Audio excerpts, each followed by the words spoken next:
Apa common mistakes yang kamu sering banget lihat di orang-orang yang baru mulai olahraga ataupun secara spesifik lari gitu? Oke. Paling sering ada namanya too much too soon ya. Kalau dari aku sih idealnya setiap olahraga ada recovery-nya pasti. Recovery kan nih banyak ya. Ada stretchingnya, ada kalau misalnya yang suka sport massage itu bisa seminggu sekali. Tapi kalau kayak stretching gitu harusnya setiap hari stretchingnya itu wajib.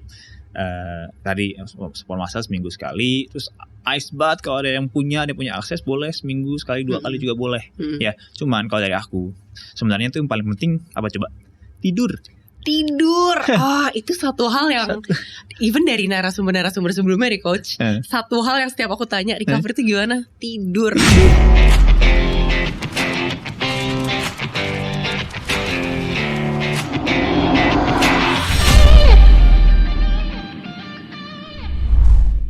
Hai Dashers, selamat datang kembali di Easy Pace Podcast persembahan dari Dashboard.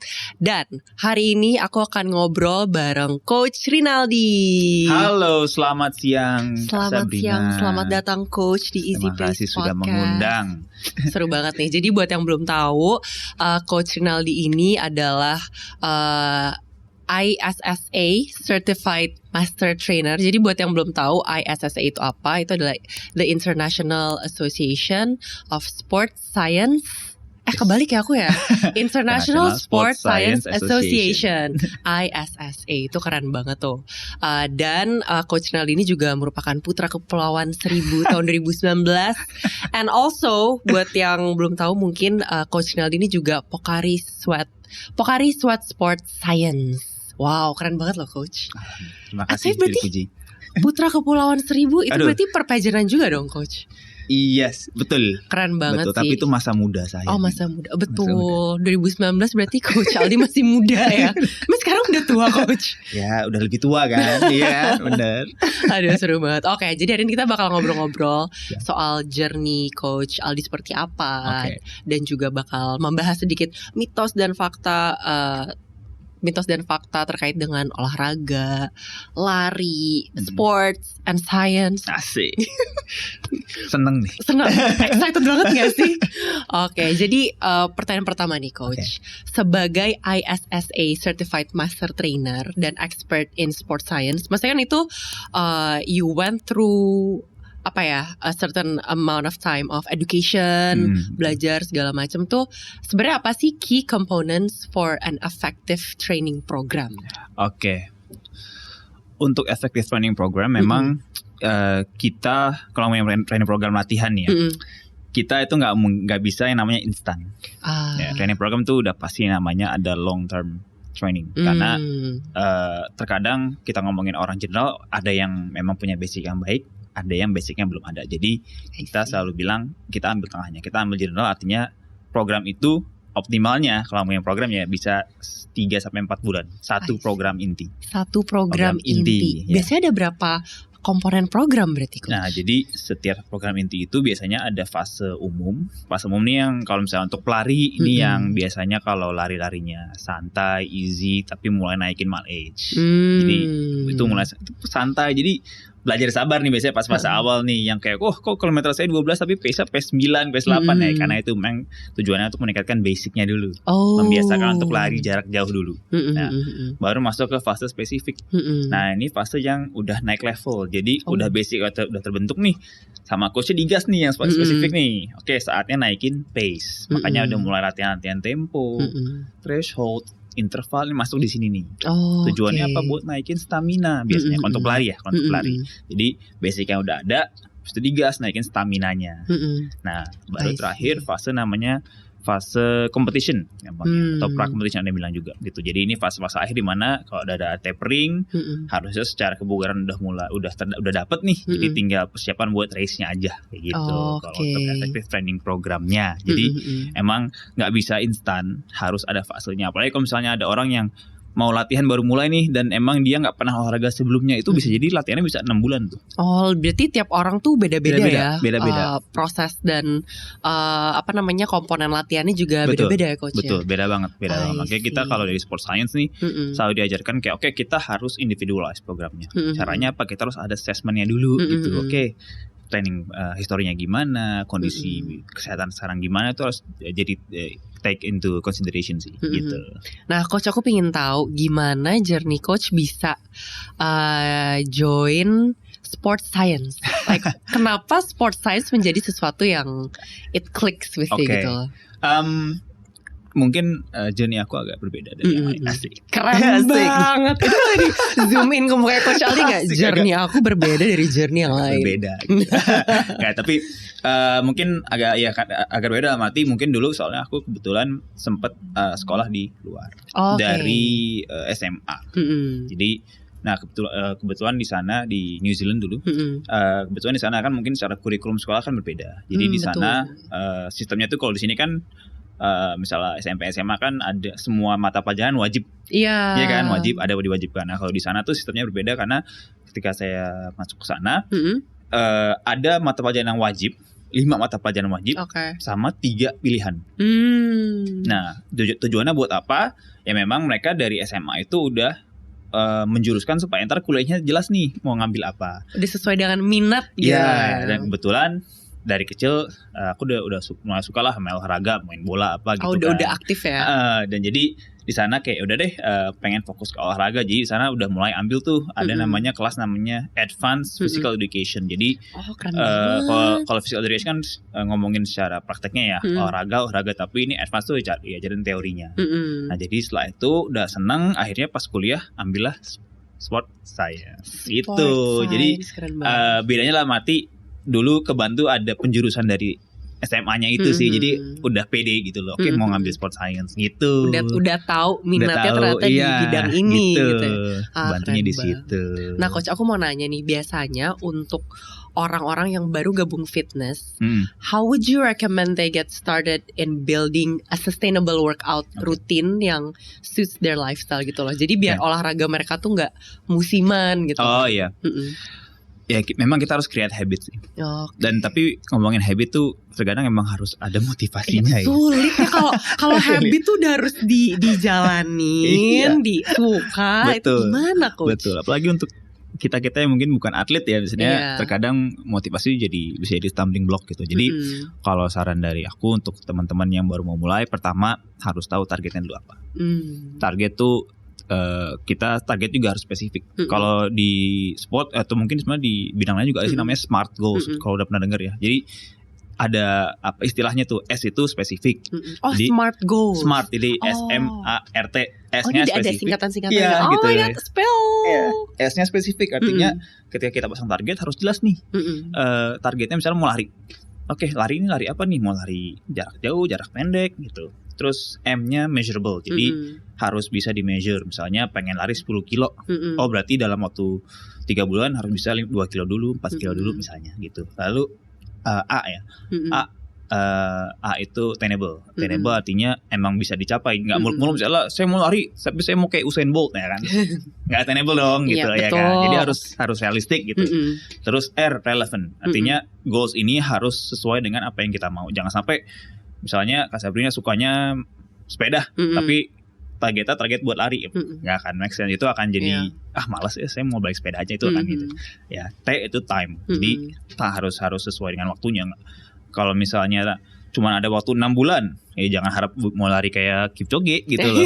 Ya kan kalau mau lari ya, gitu. Jadi itu goals harus jelas dulu. Nah setelah goals jelas, harus dimulai habit itu. Habit itu memang tricky karena ya baik lagi kita kan bukan atlet, kadang ada kegiatan di luar olahraga kita. Tapi memang kalau saran dari aku selalu bilang, coba deh misalnya cari dulu waktunya sama cari dulu tempatnya. 2 hal ini yang important. Karena kalau ngomongin waktu nih misalnya, kadang ada orang yang misalnya olahraga pagi, atau ada juga yang sore, baru malam. Ada energinya malam gitu. Nah kalau emang misalnya kasih berani sukanya pagi, ya udah coba ikutin pagi terus. Karena apa? Kalau misalnya ternyata misalnya olahraga baru malam, terus besoknya mulai pagi, wah itu akan capek. Iya benar. Jadi kalau bisa udah pagi terus, gitu waktunya. Nah terus yang kedua tadi lokasinya, ya akses. Karena untuk kita yang tinggal di kota besar nih, ya sorry to say ya, kita kadang-kadang tua di jalan nih. Kita harus benar-benar realistis ya, karena karena capek di jalan, ada yang sampai rumah dari kantor 2 jam, ke drain, macet, dulu, gitu. kerjaan lah, apalah. Betul. Iya. Jadi kalau saran dari aku, ya kalau bisa cari tempat yang emang dekat tempat kerja atau dekat rumah. Misalnya bangun pagi di dekat rumah ada gym atau tempat olahraga, silakan. Atau di dekat kantor ada gym atau apa, silakan. Jadi sebelum pulang ke rumah, gas dulu latihannya. Karena kalau udah ke rumah duduk di sofa aja udah gak gerak tuh. Baru-baru di sofa, baru masuk rumah udah I'm not doing anything. Ya gitu. Jadi itu yang untuk kita yang tinggal di kota-kota besar ya, kota-kota metropolitan memang harus dijadi consideration sih, time and location-nya tadi itu. Mungkin di sini Dashers juga yang nonton banyak yang kerja di kota ya, especially di Jakarta. Tahu pasti seberapa melelahkannya, macet, burnout kerjaan segala macam. Tapi coach, kamu punya punya saran nggak untuk, atau bukan saran sih, mungkin apa common mistakes yang kamu sering banget lihat di orang-orang yang baru mulai olahraga ataupun secara spesifik lari gitu? Oke. Paling sering ada namanya too much too soon ya. Jadi too much too soon. Ya, Oke. Jadi ini biasanya terlihat sama orang-orang yang baru mulai lari misalnya, belum punya basic tapi latihannya udah interval, udah tempo, udah threshold. Berarti sebenarnya tarik lagi ke basicnya gitu. Karena gini, aku harus bilang nih, banyak orang yang dikasih basic bosen.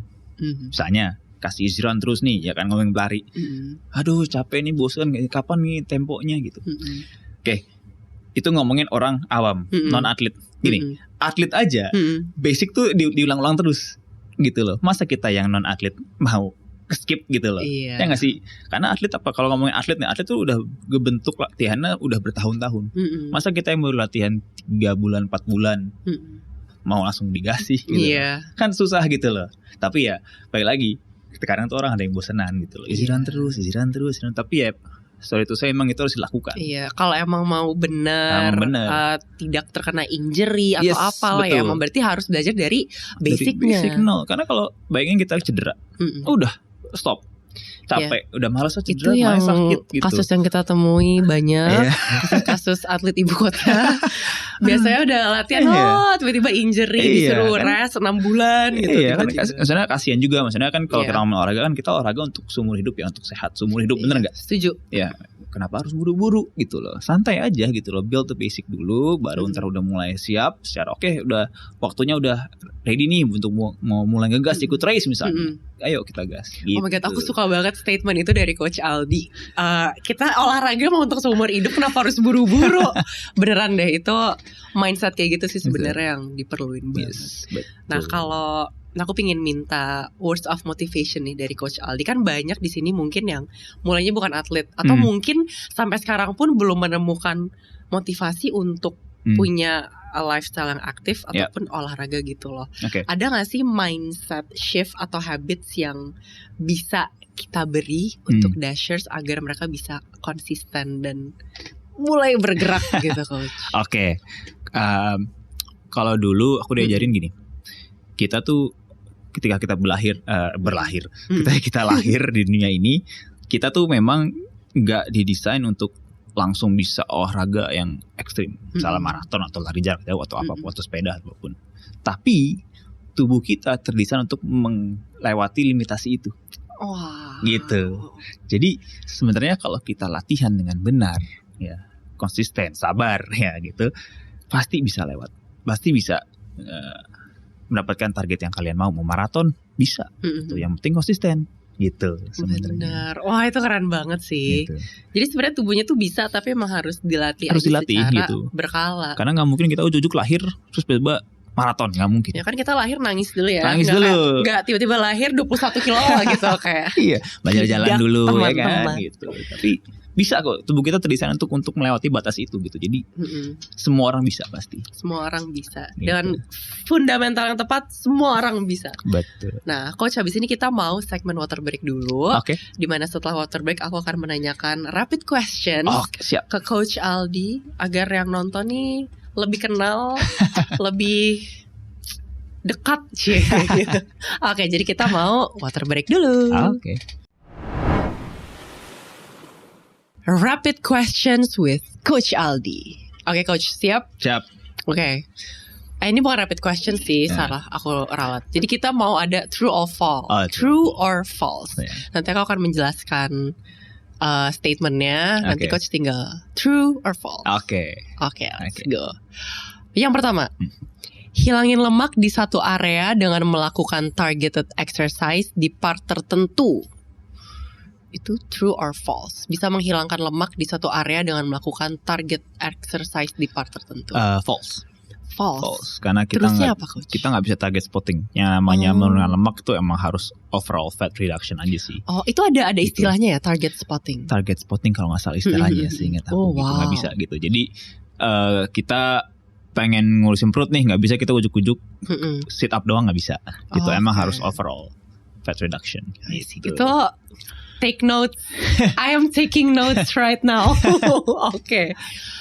True or false? Core exercise dan overall body fat reduction itu dibutuhkan untuk visible abs.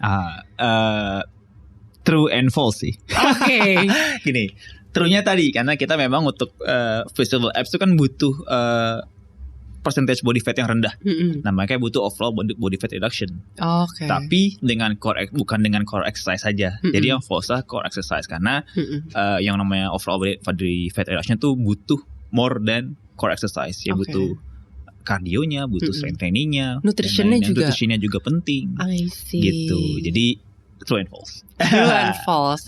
That's karena banyak banget mitos-mitos yang kayak lo mau bikin six pack lo sit up 100 kali terus besok kardio gitu kan, suka ada tips yang menyeleweng gitu. Sebenarnya memang kalau kita sit up nih, kita punya core yang kuat, itu akan membantu latihannya.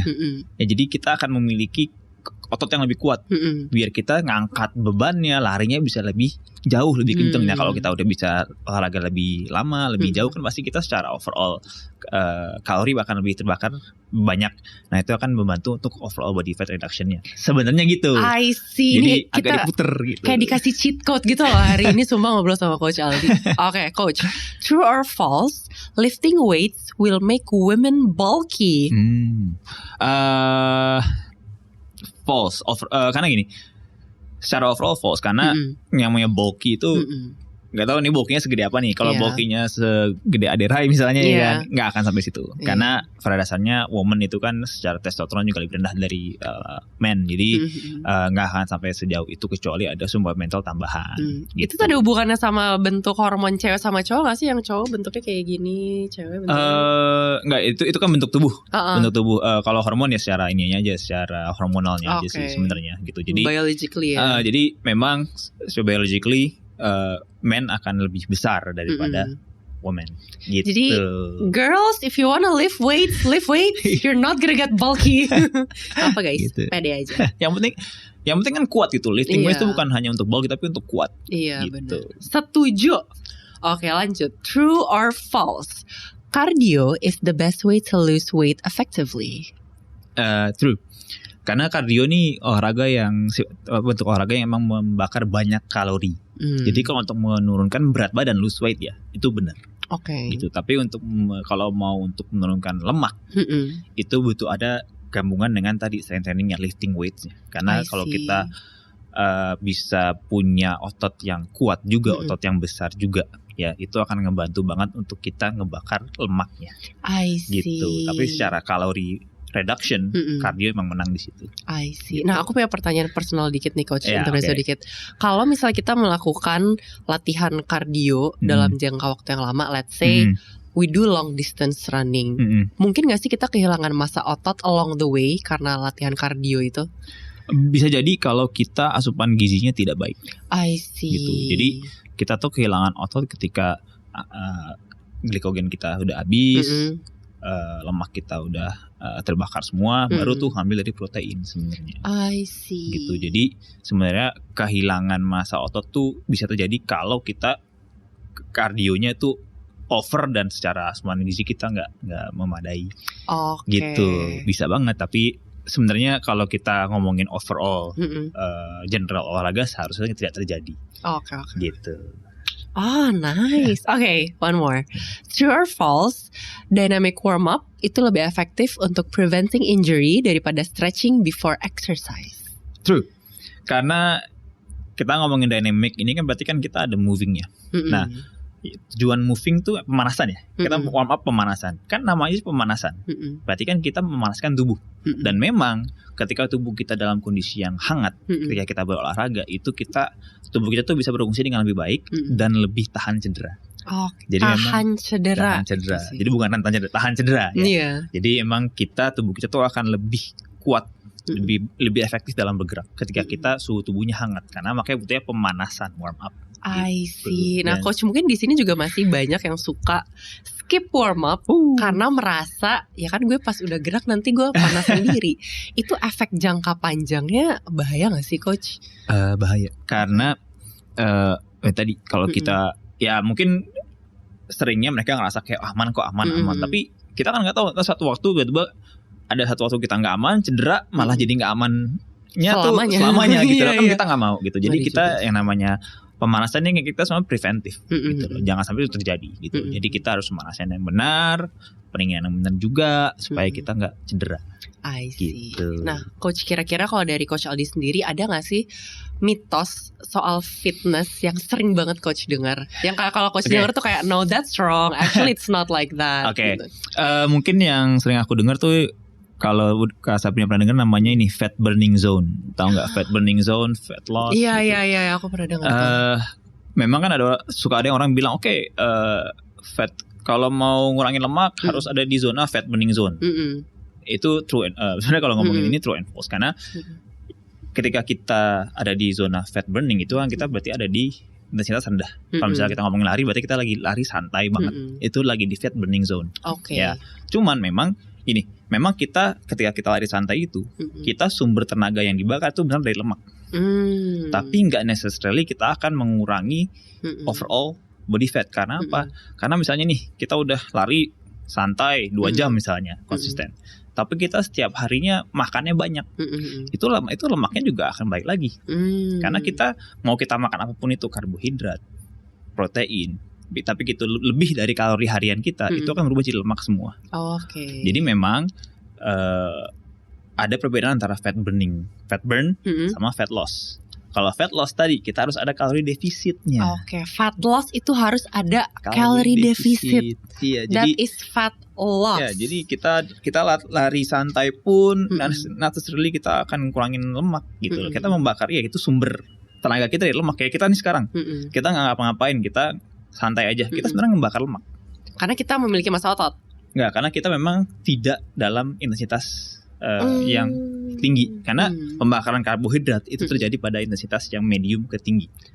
Jadi ketika kita aktivitasnya lagi santai kayak sekarang itu sebenarnya kita membakar lemak. Ya.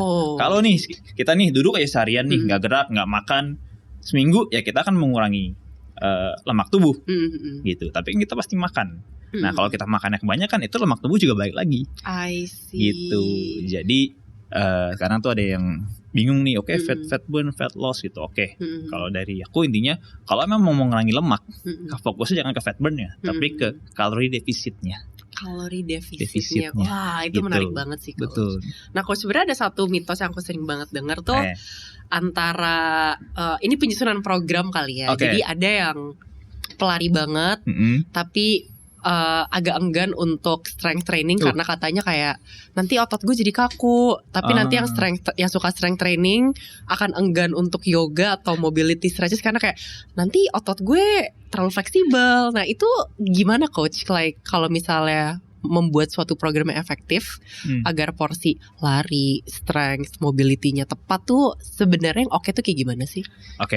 Sebenarnya balik lagi kita tadi ngomong di awal ada targetnya. Terus tahu nih tujuan utamanya apa. Kalau kita pelari, ya memang olahraga utamanya harus lari, itu benar. Nggak mungkin kita lari tapi olahraga utamanya kan nge-gym misalnya. Renang gitu kan. Salah gitu, nggak akan ada gitu. Jadi kalau untuk pelari, katakanlah kita seminggu latihan berapa? 5-6 kali. Ternyata 4 kalinya lari, 2 kalinya strength training. Dan tenang aja, itu tidak akan mengganggu larinya.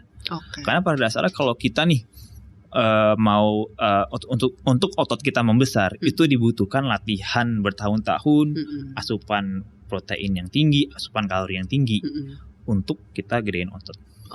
Ya.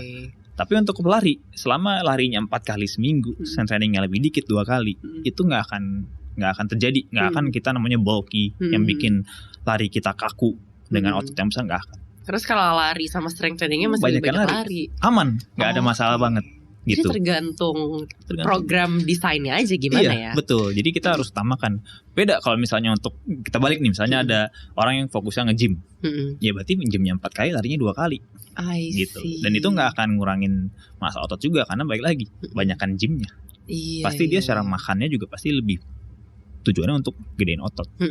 Gitu. Jadi tergantung tujuannya nih. Tergantung tujuannya aja guys. Kembali ke SMART goals tadi ya. Gitu. Tadi SMART singkatannya apa coach?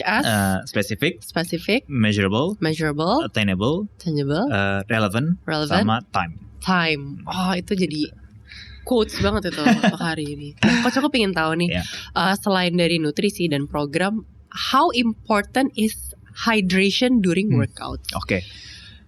Very very important. Karena hasil teman-teman tahu ya, tubuh kita tuh mungkin 80% sebenarnya cairan tubuh.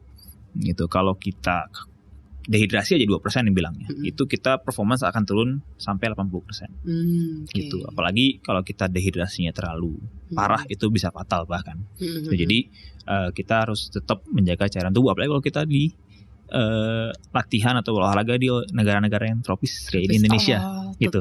Mungkin kalau kita kan selalu dibilang minum 8 gelas per hari waktu kecil ya, gitu. Minum 2 liter. Nah, cuman itu untuk negara-negara yang iklimnya lebih enak, lebih gitu. adem lebih ya. adem gitu. Karena sorry to say, aku juga udah pernah ngobrol sama ahli gizi dari Amerika gitu. Dia bilang orang Indonesia tuh minumnya kurang karena panas banget. Mungkin harus minimal 3 liter per hari untuk orang Indonesia. Iya, mengingat udara panas, mobilitas tinggi, keringetan, dan bahkan nggak usah keringetan deh. Kita tuh nafas aja keluar air sebetulnya. Itu jadi kita banyak ya kita buang air kan, air juga keluar. Jadi kita harus tetap consistently untuk rehydrate. Sebenarnya. Oh, that's gitu. So nice. Nah, aku mau nanya juga nih coach, ada nggak sih effective short workouts yang bisa kita lakuin di tengah-tengah jadwal yang padat? Sebenarnya tapi effective workout tuh idealnya tuh dilakuinnya berapa menit sih coach? Kalau berdasarkan WHO ya, dia tuh nyebutin kalau olahraga itu minimal antara 20 menit yang intensitasnya agak tinggi atau 30 menit dengan intensitasnya santai. Nah, kalau emang mau efektif tadi yang short burst ya memang aku saranin ambil yang 20 menit tadi. Gitu, tapi resikonya memang lebih capek. Gitu, lebih ngos-ngosan. Nah, kalau aku pribadi paling gampang tuh kalau lagi ini ada pakai main konsep Tabata atau enggak, Tabata training. Tabata tahu. Itu udah paling enak tuh. I love Tabata workout. Udah paling gobios gitu kan, udah paling ngos-ngosan. 20 menit, 15 menit juga ada. Iya, gitu. Cuman memang karena itu intensitas tinggi, nggak semua orang bisa sebenarnya. Iya, benar. Gitu. Nah, kalau untuk orang-orang yang nggak bisa, aku saranin kalau nggak punya waktu minimal stretching aja. Karena biar nggak kaku. Aku stretching yang sifatnya santai, whole body satu gerakan tahan 20 detik, tapi 20 sampai 30, jangan cuma 8 detik, kurang. Ya. 1, 2. Ini lari ya. Gitu. Jadi stretching itu butuh 20 sampai 30 detik, bukan 8 detik saja. Gitu. Gitu. Whole body gitu. Ya mungkin 20 menit 30 menit selesai harusnya. I see. Nah, kalau misalnya ngomongin soal program latihan yang ideal, biasanya recovery-nya tuh berapa kali sih seminggu coach? Wah, ini recovery nih, tricky. Recovery tricky banget karena setiap orang beda-beda kan. Betul. Cuma kalau yang disarankan dari coach sendiri seperti apa? Kalau dari aku sih idealnya setiap olahraga ada recovery-nya pasti. Recovery kan nih banyak ya. Ada stretching-nya, ada kalau misalnya yang suka sport massage itu bisa seminggu sekali. Tapi kalau kayak stretching gitu harusnya setiap hari stretching-nya itu wajib. Tadi sport massage seminggu sekali, terus ice bath kalau ada yang punya akses boleh seminggu sekali 2 kali juga boleh. Ya, cuman kalau dari aku sebenarnya itu yang paling penting apa coba? Tidur. Itu satu hal yang even dari narasumber sebelumnya nih coach, satu hal yang setiap aku tanya recovery itu gimana? Tidur. Tapi how important is sleeping in our training gitu? Very important. Dulu aku pernah ikut suatu workshop di Sport Singapore kalau nggak salah. Mereka di sana menariknya tuh ini sampai ada sleep scientist namanya. Sleep scientist. Jadi emang scientist yang meneliti tentang sleep. Dan dia statementnya gini, apapun recovery yang kalian lakuin, mau serutin apapun, sport massa, stretching dan lain, kalau tidurnya kurang percuma. Oke. Dan dia cerita, oh bukan dia sih, ada pelatih dia cerita. Jadi ada atlet, ini dia latihannya bagus banget, makannya bener, latihannya bener, recovery-nya bener, tapi entah kenapa dia masa ototnya tuh nggak meningkat-ningkat. Nah, tiba-tiba ketahuan dia kurang tidur karena apa? Dia nge-tweet jam 3 pagi. Jadi ketahuan loh, pasti kasih dicari tahu loh. Iya saya kurang tidur, bla bla bla, nggak bisa tidur. Akhirnya dikasih treatment lah, terapi tidur. Akhirnya setelah berapa bulan baru dia tuh masa ototnya mulai meningkat gitu. Jadi tidur ya. Tidur. Jadi mau apapun yang lakuin, tidurnya harus optimal dulu, 6-8 jam. Aku pernah dengar, ini kayaknya mitos banget ya. Tapi please debunk it if you feel like it's wrong. Pretty sure it's wrong. Tapi aku pernah dengar kata gini, aku lupa dari mana, tapi waktu itu lagi ngobrol aja sama orang-orang, terus orang ini bilang nggak apa-apa tidur kurang, yang penting quality sleep. It's the quality of the sleep that matters, rather than the waktu panjang tidur gitu loh. Jadi lo nggak apa-apa tidur 4 jam, tapi lo quality sleep. Tapi aku masih belum nyangkut gitu kayak how do you get quality sleep for 4 hours and still feel fresh itu gimana gitu loh. Memang ada teori yang ngomong kayak gitu. Quality itu more important, cuman baik lagi gimana caranya kita punya quality of sleep yang bagus kan juga sebenarnya masih satu hal yang diperdebatkan. Jadi kalau di sport science kita tetap patokin quality dan quantity-nya juga. Karena belum tentu misalnya kasarnya bisa tidur 4 jam, tapi maksimal nih, qualities, good for you. Tapi for other people kan belum tentu. Iya, badan tiap orang juga beda-beda gitu. Ya. Kalau misalnya kondisi lagi capek juga pasti sleep quality pasti berubah. Apalagi untuk kita yang non atlet ya, non atlet kan tiap hari secara aktivitas kan berbeda ya. Misalnya kadang-kadang capek banget, kadang santai gitu. Mungkin kalau untuk atlet lebih gampang dikontrol. Karena kalau untuk atlet kan pada dasarnya aktivitasnya pasti dimonitor tuh. Iya, lebih terjadwal, lebih disiplin lah ya. Latihan, istirahat itu pasti. Jadi terkontrol kalau mereka gitu. Cuma kalau untuk yang non atlet yang agak sulit. Jadi kita selalu patokin ya quality dan quantity. Gitu minimal nih, misalnya quality tidurnya nggak bagus, at least dapat nih quantity-nya. So itu gitu. Kayak either one of two things gitu. Iya, gitu. Tapi tetap aku saranin tetap dua-duanya harus dapat. Harus gitu, terpenuhi. Ini jangan tiba-tiba habis nonton ini ada yang ya udah gue tidur 2 jam tapi quality banget coach kan. Enggak ya. Jangan deh ya. Nah coach, how does understanding sports and exercise in science juga help you design a workout program that are safe and effective? Kalau menurutku sport and exercise science tuh mengajarkan aku untuk mengerti bagaimana tubuh manusia bekerja. Jadi kita ngerti secara fisiologinya, anatominya. Jadi kita tuh tahu, kalau habis latihan ini tadi kena otot yang ini, berarti habis ini latihannya yang ini biar ototnya istirahat. Sama tadi bisa ngomongin dari segi gizinya juga. Besok mau long run nih, berarti harus makannya ini jam segini gitu. Jadi kita aku dapat insight, karena tubuhnya seperti ini berarti latihan harus seperti ini gitu. Jadi sebenarnya tiap orang tuh memiliki program yang beda-beda, nggak bisa disamain kayak program gue kayak gini, kenapa program lo kayak gitu, nggak bisa. Nggak bisa. Semua gitu. Beda dan personalized berarti. Betul. I see, ini seru banget sih. Nah tapi ngomongin soal mitos lagi, ini lebih pengen ngebahas ke common mistakes yang orang sering buat. Banyak nggak sih coach lihat misalnya udah bagus, trainingnya oke, istirahatnya oke, tapi nutrisinya kurang. Itu gimana coach? Mungkin gak sih orang udah ngikutin programnya sedemikian rupa secara benar, tapi nutrisinya jelek tuh ngefeknya akan seberapa parah sih coach? Biasanya ngefeknya kita akan lebih mudah lelah. Ya jadi kan tujuannya kita punya program gizi yang baik juga kan supaya kita tubuhnya bertenaga untuk melakukan aktivitas baik itu olahraganya ataupun aktivitas lainnya gitu. Nah kalau kita makannya salah, bukan salah ya, maksudnya nggak teratur lah gitu. Ya pada dasarnya kita akan lebih mudah capek. Gitu. Kalau untuk teman-teman yang maraton nih, kalau udah pernah dengar namanya konsep hit the wall, pernah nggak? Aku belum pernah dengar.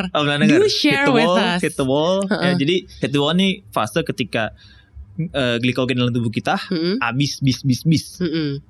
Artinya kita akan benar-benar drop karena sumber utama energi dalam tubuh kita sebenarnya kan karbohidrat, glikogen tadi ya kan. Nah kalau kita itu habis ya udah kita akan benar-benar drop banget, udah kayak nggak bisa gerak, udah ya udah mentalnya udah kayak udah capek ya. banget gitu. Masih bisa jalan masih gitu, tapi kita udah nggak bisa lari gitu. Nah itu bisa terjadi kalau untuk maratoners nih di kilometer 30-an, karena pada dasarnya simpanan glikogen dalam tubuh kita tuh bisa habis dalam 1 sampai 2 jam. I see. Oh makanya banyak banget maratoners yang bilang 30 km itu udah istilahnya make it or break it gitu lah ya, kalau mentally, physically, karena itu mulai dari kehabisan tenaga dulu.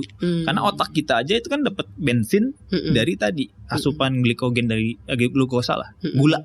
Ya jadi kalau habis nih dalam tubuh ya udah otak kita udah nggak bisa mikir, badan kita udah nggak bisa gerak, ya udahlah udah malas, sudah ngapa-ngapain, udah capek. Iya benar-benar. Gitu makanya kalau maratoners kan disarankan carbo loading karena itu untuk memaksimalkan itu gitu. Gitu sebenarnya. Oh itu menarik banget. Iya.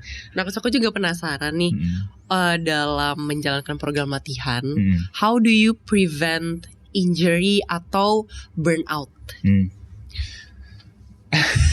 Kalau burnout kan berarti kita ngomongin soal fatigue ya, either betul. it's mentally atau muscle fatigue gitu. Tapi how do you prevent burnout? Kalau ngomongin burnout ya itu kan ya kita harus coba cari apa ya namanya ya, kayak support lah.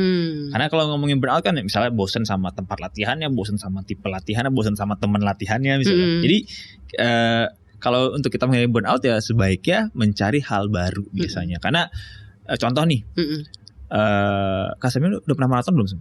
Belum pernah. Belum pernah, oke. Tapi doain ya coach. Doain, gitu. Amin. Mungkin teman-teman yang udah pernah maraton misalnya nih, kan latihannya kan panjang. Sehari bisa 12 sampai 16 kilo. Long run-nya bisa 20, 25 sampai 30-an ke atas kan sebenarnya kan melelahkan burnout. Boleh kalau rutenya sama terus gitu. Udah kalau dari aku saranin, soalnya ada burnout karena bosan latihan sama rutenya, oke cari tempat lain. Itu satu. Kedua, cari temen.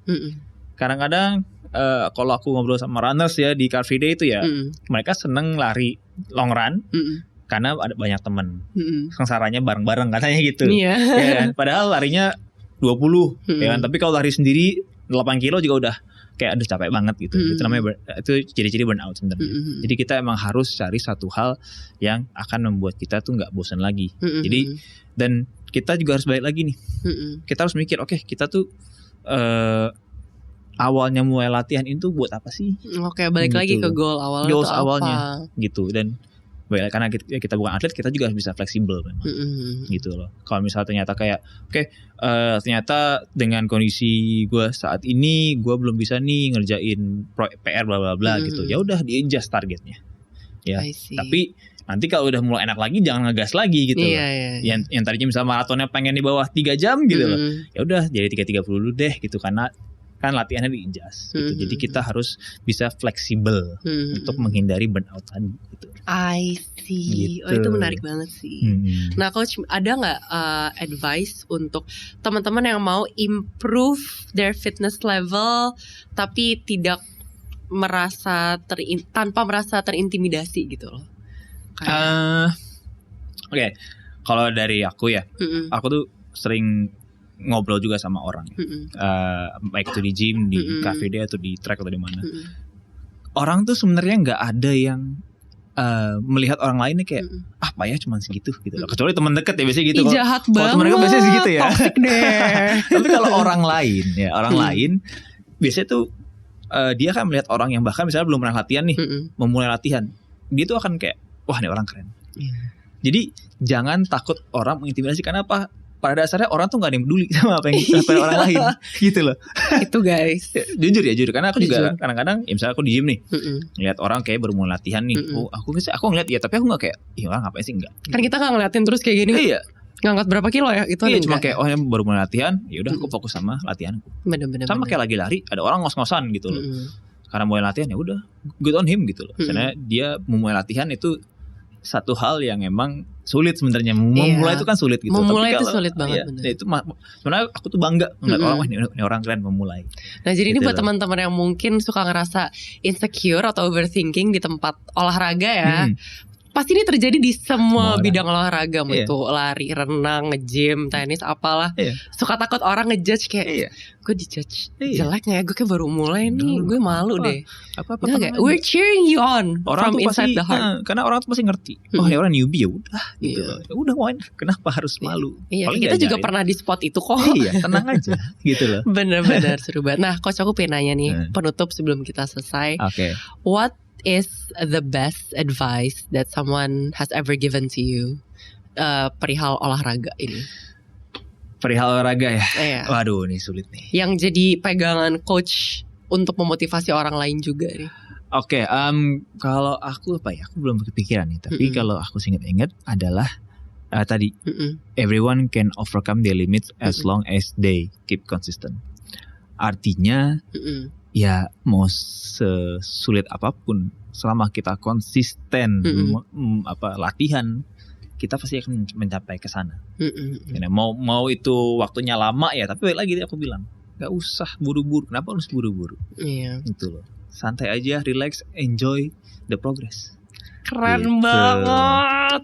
Coach Aldi, thank you so much Sama-sama for joining us. Aku yakin banget pasti Dashers di sini juga banyak yang semoga merasa terinspirasi dengan insight-insight yang dikasih Coach Aldi ya. Aku sih habis ini kayak langsung mau nge-gym deh. Asik. Kayak langsung mau olahraga deh. Jadi itu dia Dashers untuk episode podcast hari ini.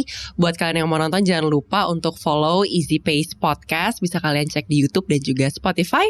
And I'll see you on the next session. Dadah.